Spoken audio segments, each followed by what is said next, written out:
the president of Showtime Sports. And, Steven, it's always great to see you.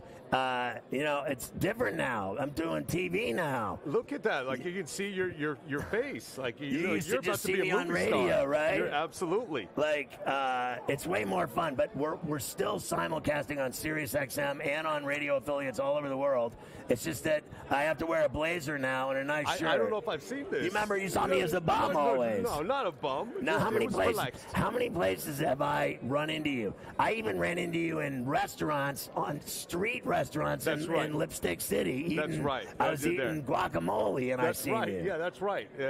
You see you at Super Bowl, you see you at everywhere. Yep, absolutely. I saw you today by the fountain. I said to someone on the show earlier today, I said, I'm just glad I remember everyone. When I said I saw Steven Espinoza, and I said, I'm just glad I didn't screw it up. When you get old, you start forgetting things, forgetting people's names. Yeah. Is there anything worse, like in boxing, over the years when you would come to these things and people would go, hey, you remember me? And you're like, I don't remember you at all. And the worst is, it's like, it's uncomfortable. I fought on your network 8 years ago, and then you feel really bad. You don't remember their name. That guy literally gave his blood, sweat, and tears. What has the transition been like for you with Showtime Sports after so many decades of excellence covering boxing? Now, I worked for you forever. Like, I went to every single Showtime fight forever, every one of them. There was not. I owe you so much gratitude because, not at all. Listen, do you know how much fun you gave me in my life going to all these fights?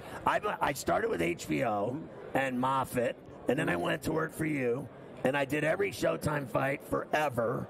And now I've worked for Bruce and Premier for several years. I hadn't been to a fight since COVID. This is my first one. That's right. This is 36 years of me covering boxing. No, we had so much fun with those Mayweather fights, the big Mayweather. There's nothing else like them. Right? There's nothing else like them. So always a pleasure to have you at these fights, brother. What was it like, how the business changed and evolved, and on the negative end of it? Like, I couldn't believe it when they said that you guys weren't going to have boxing anymore. What was that like for you running it and having that happen? It was literally a shock. It was a disappointment. It's both surprising and not surprising, because you're in the media business. Has always been an astute observer of the media business.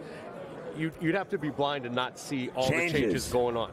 And it's not just streaming. Everybody knows it's moving to streaming, but different financial changes. And I saw it at Paramount, the changes. From that perspective, it wasn't a surprise. Like, everybody in the media business knows they got to look over their shoulder because things are changing.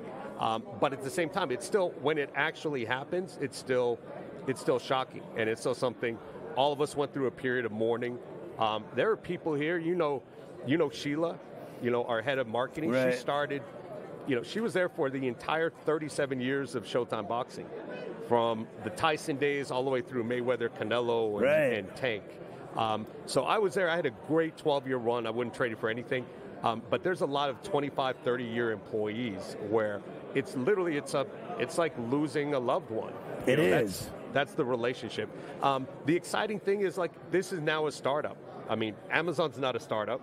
PBC's not a startup. Right. But this configuration is a startup. The first time they're doing combat sports in the U.S.